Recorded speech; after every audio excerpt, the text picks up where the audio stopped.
Hi friends, my name is Jenny and I'm back today to do another video.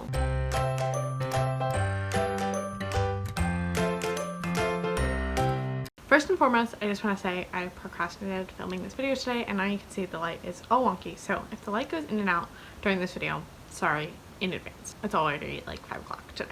So as you can see from the title of this video, this is going to be my October stats and final reading wrap up for the month. As per usual, I'm going to go over all of the books that I read throughout the month, and then at the end of the video I will review any of the books that I haven't previously reviewed on my channel. In the month of October, I finished 12 books and DNF'd 1 book, which equaled out to about 3,700 pages over the course of the month. In terms of author demographics for the 12 books that I finished, 9 were written by women, which is pretty par for the course for me, 3 were written by men, and 1 was an anthology with both male and female identifying authors.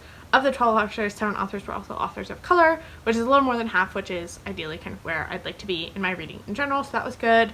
In terms of format, I read 5 physical books this month, 5 ebooks, and listened to 2 books on audio, but both of those books were books that I had physically on my shelves. I just listened to the audiobook instead. And then all 12 of the books were from my shelves or from my Kindle collection, so that was very exciting. I didn't have any library books or anything this month. Finally, all 12 of the books were adult books, and 3 of those 12 books were nonfiction books. So getting ready for Nonfiction November for that number to be even higher than it was this month. With all of that, I don't think I have any other announcements or anything, and I'm hoping to get through this video relatively quickly, so let's just jump into my reading stats for the month, starting with the book that I DNF'd. So the one DNF I had this month was The Great Offshore by Vanessa Veselka. I actually read the majority of this back in August and September, but then set it aside as this was an early copy that I received through NetGalley from Knopf, and it came out back in August, and I wanted to focus my attention at that time in mid-September on reading my October arcs, which I did accomplish, and then I was planning on coming back to it once I'd finished all of those October arcs. So I came back to it, and honestly, I was like, the reasons I put this down in the first place are still true, so I'm just going to give up. So I was really intrigued about the premise of this one. It's a literary fiction novel following 2 sisters that were raised by the same single mother, and they are half-sisters. They have the same biological father, but they've learned at their father's wedding to a new wife. So one of them has a different biological mother than the woman that raised them. So this sends the 2 sisters on an adventure to go find that second biological mother, and I was really intrigued about that plot, really enjoyed their dynamics and the kind of cruelty that they have towards one another and the kind of tumultuous sibling relationship, and I thought that whole idea and thematic explorations were really, really good. And then it all kind of fell apart for me about the 30% mark, in that we just completely lose that narrative. Maybe we pick it up again in the second half of the novel, as I gave up before I got to that point, but we then around the 30% mark enter into book 2, where the 4 main characters that we're following, the 2 sisters, their mother, and their adopted brother that kind of came into their lives when they were all teenagers, they all kind of go on separate paths, and honestly I just didn't really care what any of them were doing. So I read about 30-ish pages of this one in this month, and then officially decided just to give up on it completely, just because I don't think I care to read the second half. So this was definitely a case of me and not necessarily the book. I do think it's well written and it will appeal to some readers. That reader is just not me. Now that we have that DNF out of the way, I'm just going to go over all of the star ratings for all the books that I did finish this month, and then, as I said at the beginning of the video, any of the books that I've not previously reviewed on my channel I will review after going through all 12 books. So the lowest star rating that I gave out this month was 2.75 stars, which I gave to Gingerbread by Helen Oyeyemi. I then had 2 3-star reads this month, the first of which was The House of Broken Angels by Alberto Urrea, and the second of which was Daughter of Black Lake by Cathy and Buchanan, both of which I actually talked about in my September wrap-up, because I filmed that video a few days into October and finished those 2 right at the beginning of the month. So I will put a link to my September wrap-up as well as all the other videos where I've previously discussed any of these books in the cards above, as well as in the description box below, in case you want to hear my more in-depth thoughts about any of these titles. Next, I had 2 3.5-star reads, the first of which was Out of Darkness Shining Light by Petina Gappah, and the second of which was The Midnight Bargain by C.L. Polk.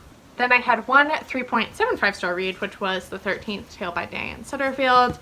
I had 3 4-star reads, the first of which was Leave the World Behind by Rumaan, the second of which was The Fractal Earth, which was an anthology of collected works from The New Yorker that was edited by David Remnick and Henry Finder, and then finally I had Luster by Leilani. Then I had 2 4.5-star reads this month, both of which were nonfiction titles, the first of which was The Potlikker Papers, A Food History of the Modern South by John T. Edge, and the second of which was Brave New Home, Our Future in Smarter, Simpler, and Happier Housing by Diana Lind.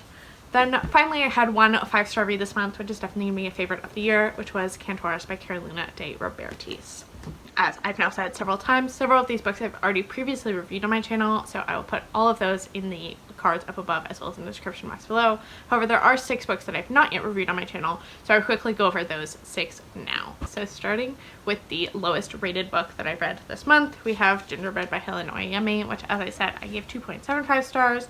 This is a literary fiction novel that follows a single mother named Petina who has a very mysterious past wherein she grew up in a country that seems to be a fictional country called Drustrana, and her daughter Harriet, after an incident that puts her into the hospital, is very interested in learning more about her mother's past in Drustrana and the legitimacy of it as a place. So after we kind of get that narrative premise set up, we then kind of are told a story through flashbacks of Petina's experiences living in Drustrana and how she arrived to England, where the novel is first set. And I enjoyed the writing style of this novel quite a lot. Helen Oyeyemi is a pretty well-loved author here on BookTube, and so I figured that I definitely wanted to give her a try, and I do think I want to read more of her work. It's just this particular book really did not work for me, and I'm not sure, given that this is the only work I've read by her, if that's a problem in all of her work for me or just this one specifically. Granted, this one is rated very lowly on Goodreads. It only has like a 3.06, so I really shouldn't have been surprised that I didn't really like it, but I wanted to give it a shot anyway. So I think the primary issue with this for me is that it just doesn't really have a plot. It's very nonsensical, it's very dreamlike, and kind of just general weirdness is happening throughout the story, which I think if you like those types of things in your literary fiction, you'd probably really enjoy this. And it seems that's a common theme of Oyeyemi's work, is taking fairy tales and folklore and kind of turning them on their heads and reframing the narratives in interesting ways. And there was some of that here. It just was a little too weird and out there for me to really enjoy it. I do think this novel also helped me pinpoint this idea that I've been thinking about throughout my kind of reading of literary fiction, which is the idea of a spectrum of what literary fiction entails, because it is such a broad name for a genre. I mean, it's not even really a genre, it's kind of more attributing the kind of stylistic elements of the story and less so like common genre tropes, if you will. Stories on one end of the spectrum being really straightforward in their plot and their character development, but are dealing with kind of really heavy thematic elements that have to do with the human experience and kind of understanding greater human compassion and human relationships. I think that is a pretty common theme within literary fiction. But then on the other end of the spectrum, we have books that are actually playing with the forms of literature, and style and tone and language itself are all being kind of messed with, and that's also categorized as literary fiction. And for me personally, I much prefer the dealing with the themes of human experiences and understanding humans and ourselves better. That side of literary fiction is much more where my interests lie, and I do think this book and some of the other books that I've read that I've not really enjoyed that are literary fiction that other people seem to really like do fall more on the side of playing with the forms of literature, which I can understand the appeal to. It's just not what I am drawn to as a reader. So I think also if that's something that you are interested in literary fiction, is exploring language and what language can do, I think Oyeyemi may be an author you would really like. And I will say that there is some thematic explorations in here. It's not totally devoid of theme and greater meaning. It's just those are not, I think, the parts of the novel that Oyeyemi is really focusing her attention on. I do think there's some conversations here about the immigrant experience and coming to a new country and how kind of isolating and lonely that is, as well as experiences of family, particularly single motherhood, that are interesting. It's just those parts were not really explored as much as I really would have liked them to. So overall, I would say this is very much just a it's me and not the book type of experience, which is why I rated it so lowly. But I do think that this is worth checking out if you're a very specific type of reader, if that makes sense. So yeah, I'm definitely intrigued about Oyeyemi's work. If you have a favorite of hers, I'd love to hear any recommendations that you have. But overall, this one was just kind of a miss for me. Then the next book that I read but didn't absolutely love was The Midnight Bargain by C.L. Polk. This was an early copy that was sent to me through NetGalley from Airborne, which is an independent publishing house that publishes science fiction and fantasy that I believe has particular social, political kind of themes to them. So I was super excited about The Midnight Bargain. I've read Seal of Polk before and enjoyed her work, and this is a fantasy romance that, as I said, I enjoyed, I didn't love, that takes place during a kind of Regency era England type place. It's not England, it's a fictional world in its entirety, but it reads very much like Regency England and then kind of Europe and different cultural norms happening in Europe around the same time that the Regency period was happening in England. And in this story we follow Beatrice, who is a young woman coming of age in a very restrictive society, particularly towards women, and particularly towards women who contain magic. So within this society, both men and women of all classes, it seems, there was a bit of class discussion in here, that all obtain magic. However, magic can only be practiced by men, particularly men that are married, and their married wives, if they also possess magic themselves, have to be put into what they call marital collars to protect any potential children that the woman who possesses magic may have, as the culture doesn't know much about how to protect unborn children from magic, and there's a concern that evil spirits will like inhabit the baby, and this kind of seems to be a problem. So that's kind of the general premise, is that it's basically an allegory for like women's control of women's bodies by men and by marital standards. But obviously Beatrice does not want to be a part of that. She wants to be an independent woman that's free to practice magic. So as she approaches her first bargaining season, which basically is just the equivalent of like rich people going to balls and like getting engaged that happened during the Regency period of England, she is trying to figure out as quickly as possible and as effectively as possible how to get out of her situation that is going to force her into this marital collar and that will cut off her abilities to do magic. So that's kind of what Beatrice is focused on during this bargaining season, but almost immediately, I believe on the first night of the bargaining season, she meets this young man named Yante, and he obviously complicates some of the narrative given that this is a romance. So I really enjoyed this one. I think there's some interesting sociopolitical explorations in here. I do think some of the greater social commentary that it was making was not really as nuanced or inventive as I really wanted it to be. Like the main message, I think, of the social commentary was like women should have control of their bodies and like when they get pregnant and what happens when they get married, and I was like,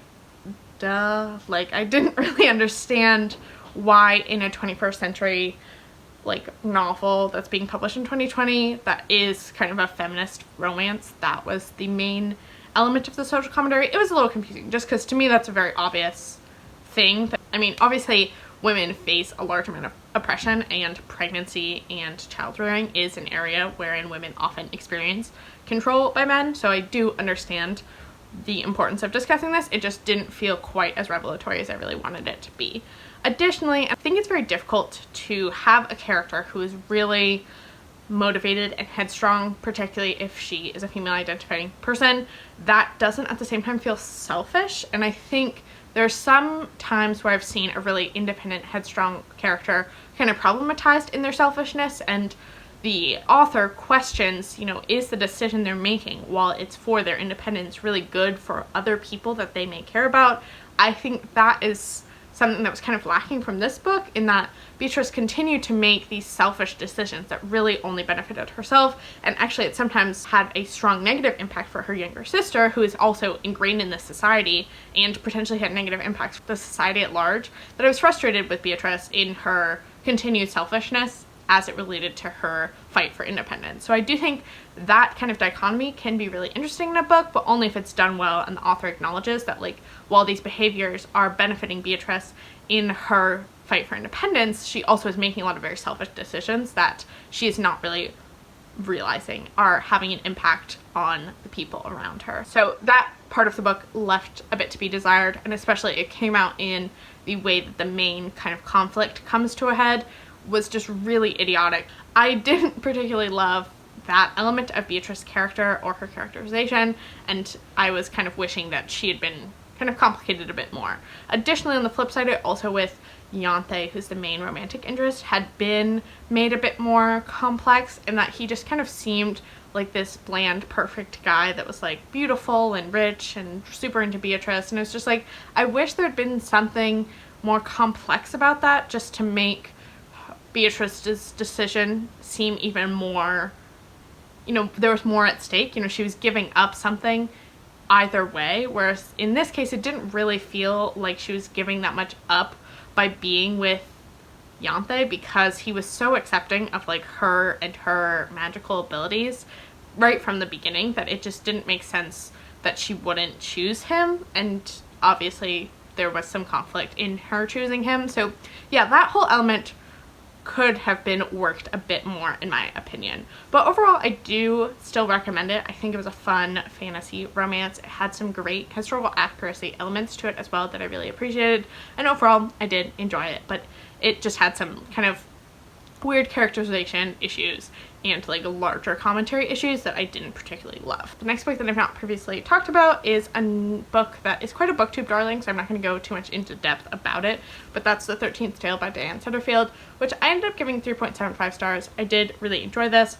It was not my favorite, and it's not a genre that I particularly gravitate towards very often, so I do think that in part was why I didn't absolutely love it, but I did still enjoy it. So this is a gothic mystery. It's a modern novel, like it was published in 2006, but it has a kind of gothic feel to it, wherein we follow our main character Margaret, who is a aspiring writer. She is very interested in literary figures of import. She's done a lot of kind of amateur biographies about different literary figures, particularly literary figures that are siblings, and she's asked by a very famous, very reclusive writer in this world named Vida Winter to become Vida Winter's biographer, as Winter is nearing the end of her life. And Vida Winter is notoriously known throughout like the world that this takes place in, that she has never told her true story of like what has happened in her past and like what she kind of draws from for her very successful novels. So this is obviously a very intriguing proposal for Margaret,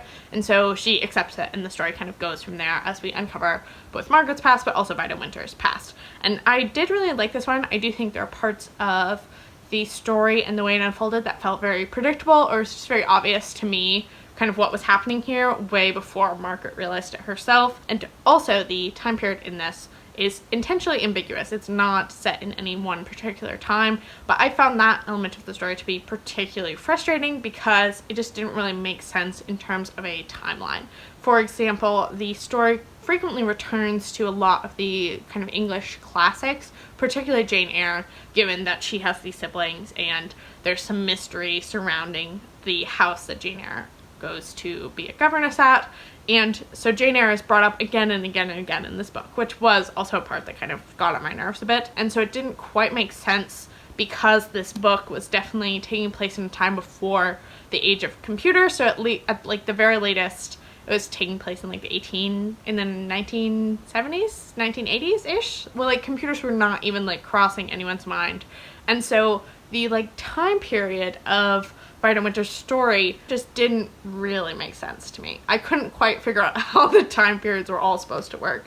So that part really kept drawing me out of the story because I was like, what year is this supposed to be? And while I understand that's part of the kind of appeal is that this is like timeless, that just didn't feel like great writing to me in terms of like making it purposely ambiguous. I feel like you should pick a time and just go with it, because otherwise it's not going to make sense. So that was something that continued to draw me out of the story. Additionally, I found Margaret, who's our kind of main character and who is the overarching story, although really the story is about Vida Winter and this Angelfield family. I found Margaret's story not very interesting.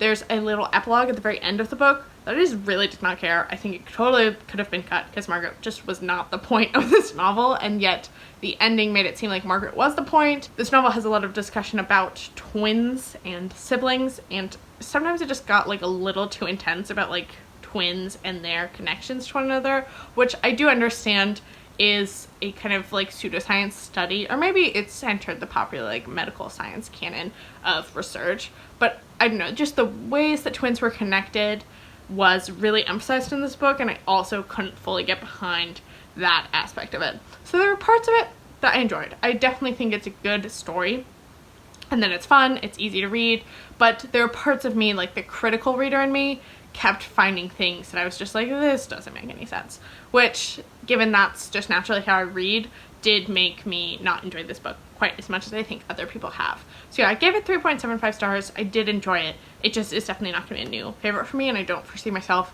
reading it again or anything like that. But the audiobook was like fun enough to listen to, and it also was an ideal audiobook because I did want to keep reading and know more about the story, but also I didn't care about it quite enough to like really need to read it physically, which is usually the case with most books. So yeah, I would recommend it as an audiobook. I would recommend it if you really like a gothic mystery. Would not recommend it necessarily if like being a really critical reader about like literary fiction, and if suspension of disbelief is something that's challenging for you, I don't think this is probably the best book for you.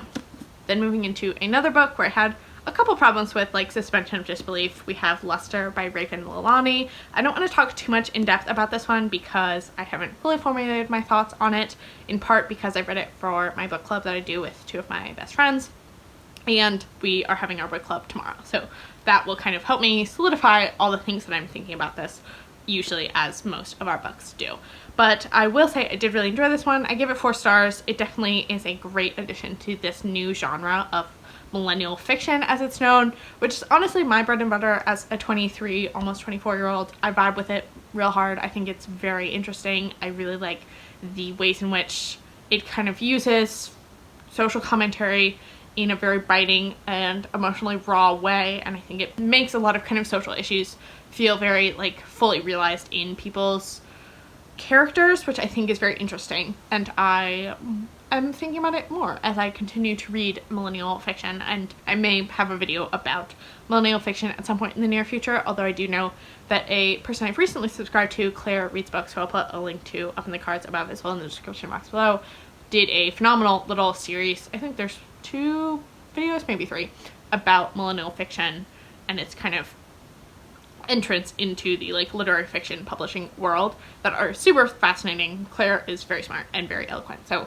would highly recommend those videos if you are interested in millennial fiction in general. But anyway, back to Luster. So Luster follows our 23-year-old Edie, who is pretty adrift. She's pretty emotionally wrought with a lot of different things that are not going very well in her life. She works in a publishing house in an admin role and majorly slacks off. Really, she reminds me in some ways of like Queenie, to allow herself to just totally like fall off the rails in terms of doing any work. She uses her work environment as a place to find a lot of people to have sex with, so she's not doing the things that she really should be doing. And through that aspect of her life, she meets this older married man named Eric, and that sets her down a whole path of emotionally fraught situations, including many involving Eric's wife, Rebecca. And so that's kind of all I'm going to say about the plot. This book is like literally 200 pages or something, so I don't want to say too much more about what happens because this book is so short. But as I said, I did really enjoy this. I think Leilani is very talented. I'm really excited to see what she does next. But as I kind of opened with this book, my one critique is that I think the juxtaposition of how emotionally raw and honest and the sadness that you feel for Edie as a character, juxtaposed with the plot and the way it progresses and the situations that Edie finds herself in, often felt just a little too unrealistic for me. Like, I just wasn't quite able to go there with some of the things that happen.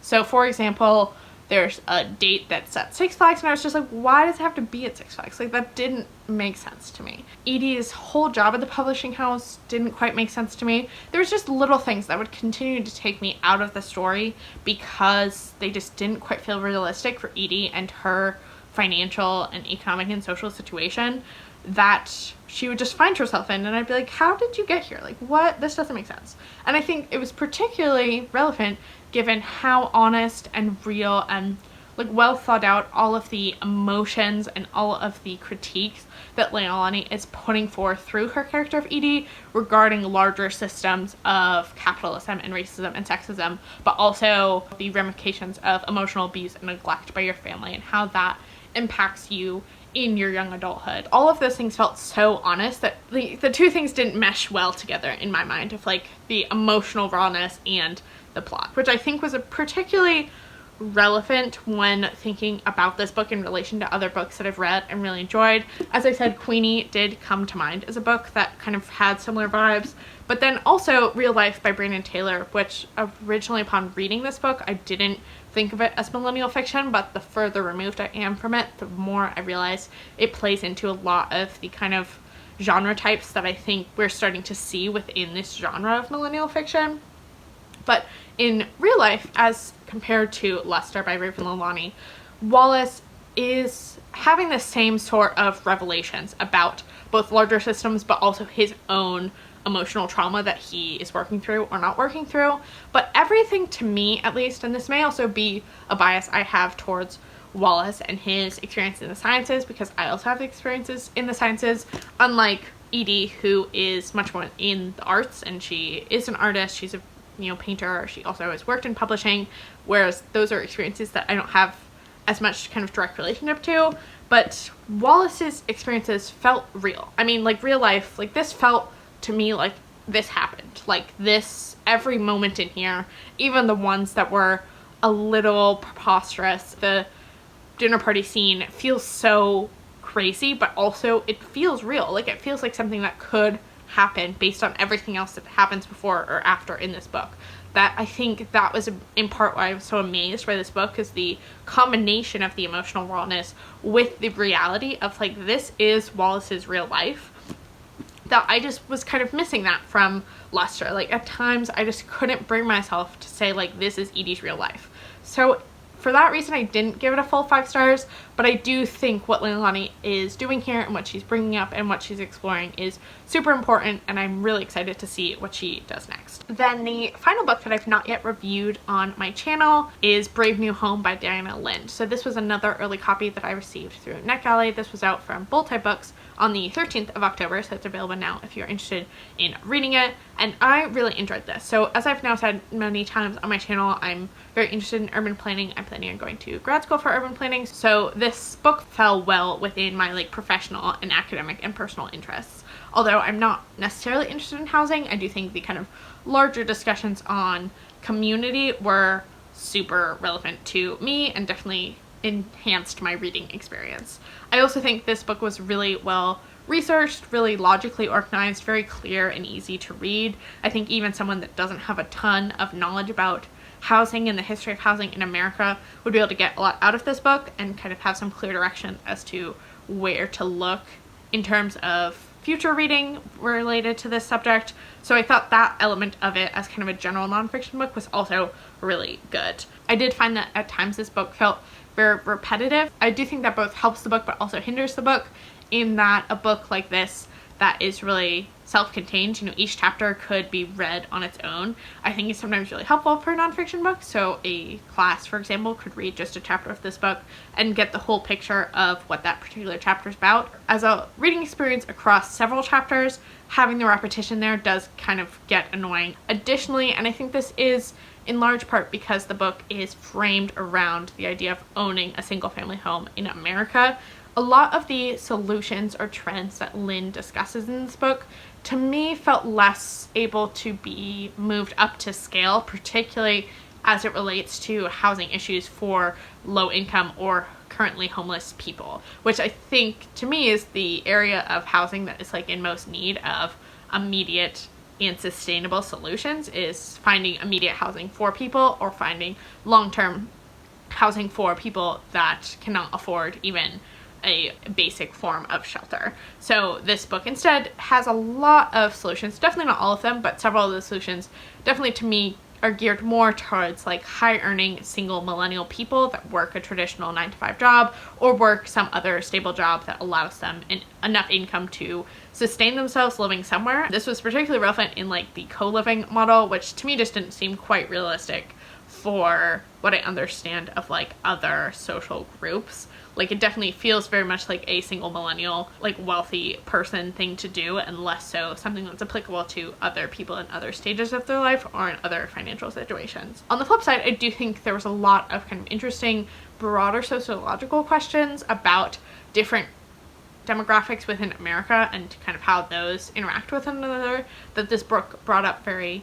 well. I particularly enjoyed the chapter on multi-generational housing, which is just a fascinating, like, sociological question as to why people in America, I mean specifically white people, are so opposed to living multi-generationally, which, given that I am a, like, young person who lives with their parents, I didn't do the kind of, like, leaving the nest after college and, like, living somewhere else, at least I've not done that yet.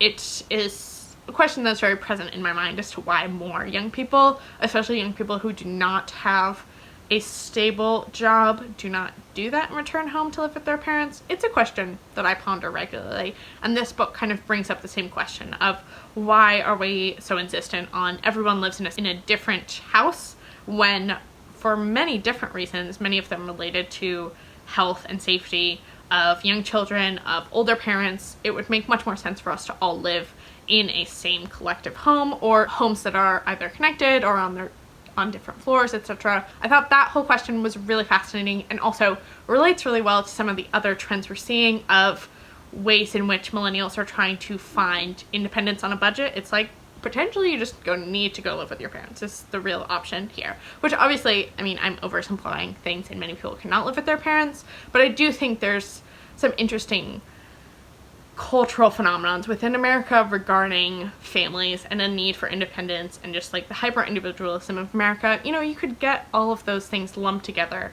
and get a really interesting kind of sociological book written about communities and our lack thereof in America. So that's just something that this book brought up for me. It's not explicitly discussed in the text, but I do think there's some very interesting questions here that Diana Lynn kind of pokes you towards that I really appreciated in this book as well. But overall, I did think this book was really engaging. I really enjoyed it. As you can see, I gave it 4.5 stars.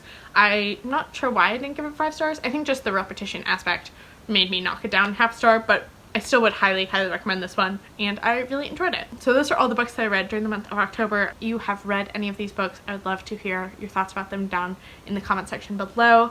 Additionally, if you're interested in any of these books now that I've talked about them, please also let me know down in the comment section below. I'd love to get a discussion started. If you are new to my channel through this video, I'd love to have you stick around and subscribe. I hope you're having a great rest of your day whenever you're watching this, and I will talk to you next time.